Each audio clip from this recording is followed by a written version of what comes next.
观众朋友、网友朋友，大家好，我是付前少。最近，美国副国务卿谢尔曼会见了中国新任驻美大使秦刚，双方在会面中谈了些什么，又释放出了什么样的信号呢？据美国国务院官网发布的消息称，谢尔曼检视了他上个月在天津与中国外交官会谈的议题，并表示美国现在致力于继续进行双边磋商。谢尔曼在会见中也表示，美国国务院将为秦刚的履职提供方便和支持。秦刚在会见结束后说中美要通过对话沟通来解决问题，管控好分歧和矛盾，改善两国关系。而且秦刚特别强调，台湾问题是中美关系中最重要的、最敏感的问题。他感谢美方为其履职提供支持和协助。谢尔曼此次会见秦刚，进一步证明了秦刚所说的中美关系开启对话大门就不可能停下来。这次双方的交流可以说是单刀直入，接着天津会谈的话题往下谈，都直切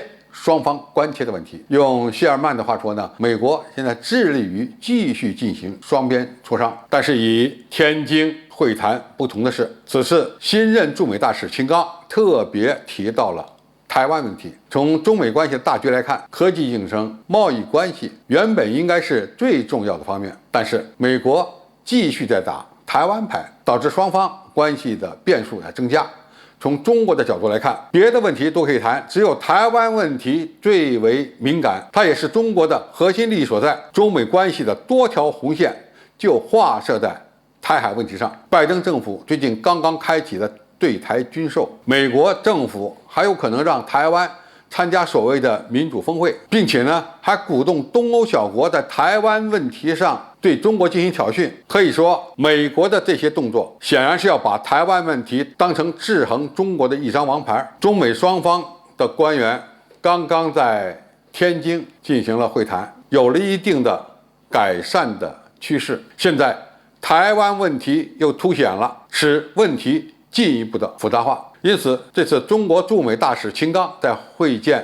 谢尔曼的时候所提出的台湾问题，实际上就是在敲打美国，要想改善中美关系，就必须做出切实的努力。那么，中美是走向合作还是对抗？从这次会谈的情况来看双方都有建立理性、稳定、可控、具有建设性的中美关系的诉求，但是这样的诉求能否实现，关键还是要看美国能为此做出什么样的改变。另外拜登政府想改善中美关系，它最大的阻力是来自于国内的反华强硬派，甚至于很多特朗普时代的非理性的制裁政策，现在想停都停不下来。中国未来可能还需要采取更多的措施，对美国目前所采取的拉一派、打一派，以及在台湾问题上做文章等种种做法